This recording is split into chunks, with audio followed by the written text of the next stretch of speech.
looking at those properties, it's heartbreaking. I wouldn't personally want to live there. Would you?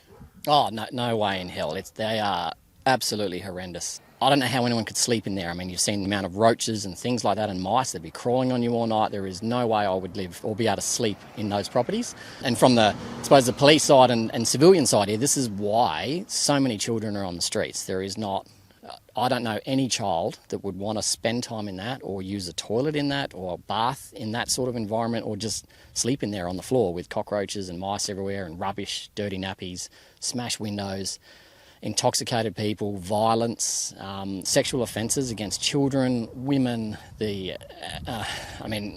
I've been to jobs where 4-month-old and 7-month-old babies have been raped by grown men in their 30s and 40s in environments like that.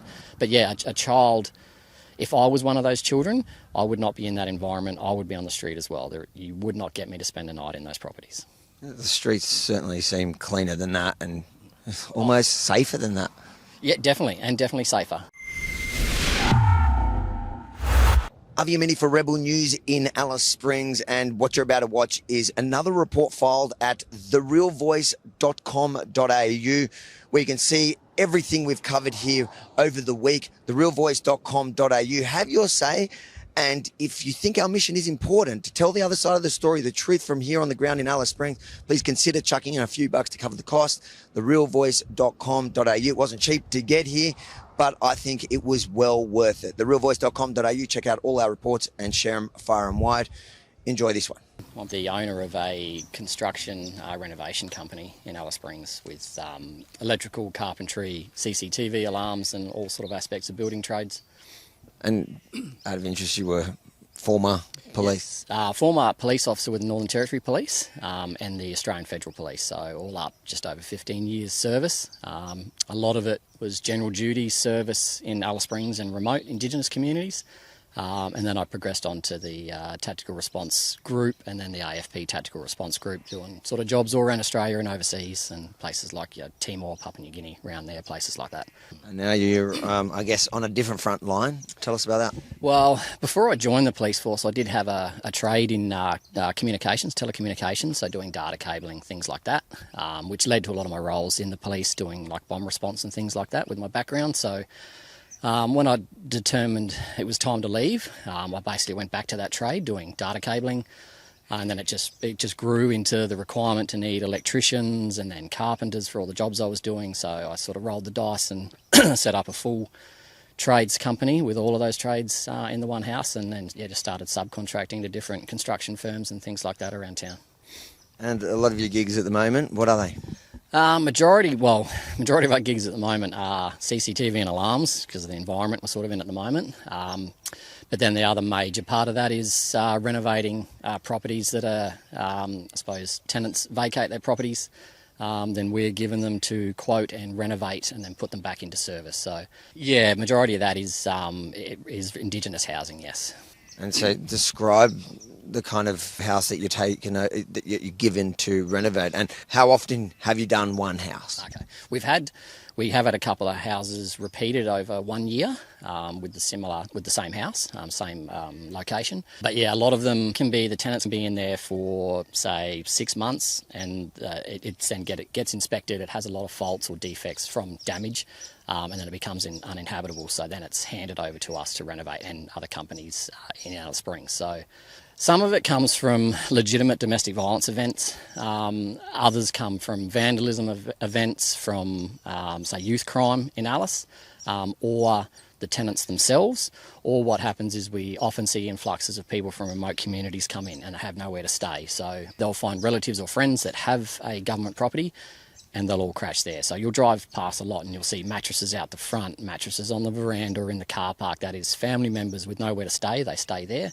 And then the alcohol issues become involved, and then you'll have disturbances, fights, and things get smashed. But on some occasions, a lot of the work which we have to do is from occupant damage. The typical thing with all of them is they do require a massive operation just to clean them and tidy the yards, things like that, so before you can actually start the work in there. There'll always be smashed windows or windows that are covered with timber because the glass is all smashed. The kitchens, stoves will be infested with roaches, mice, things like that.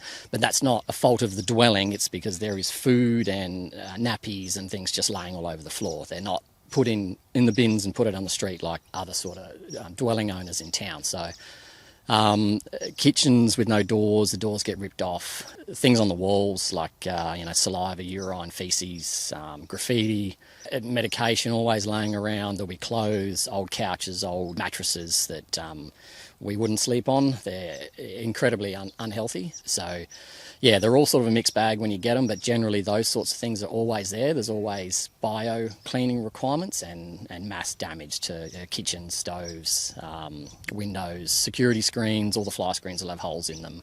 They all require generally paints and a lot of them new floors because they're ripped up or the tiles are smashed. And it's where we get into a lot of the issues with, I suppose, responsibility. If you or I were to smash something, or we would be prosecuted and then fined and then probably blacklisted from renting another unit. We can put on the banned tenancy sort of list. So it is a massive recycling sort of event which doesn't stop.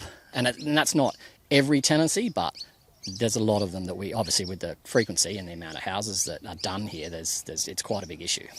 I can understand. When this first started with the issues with the kids, there was only small amounts of them on the streets, and that was the signals going, hey, these kids don't want to be home. There is a reason why these kids don't want to be home. They weren't smashing things and breaking into things back then. It was just they were on the streets and they were hanging around. So they weren't on the streets to be criminals. They were on the streets because they didn't want to be home, and I don't blame them for that. I wouldn't want to be there either. But if we had have done something about this years ago, we would have gotten somewhere, I believe, but we didn't. We just let it go and let it go and let it go, and now it's become Australia's dirty secret, and all of a sudden I want to do something about it.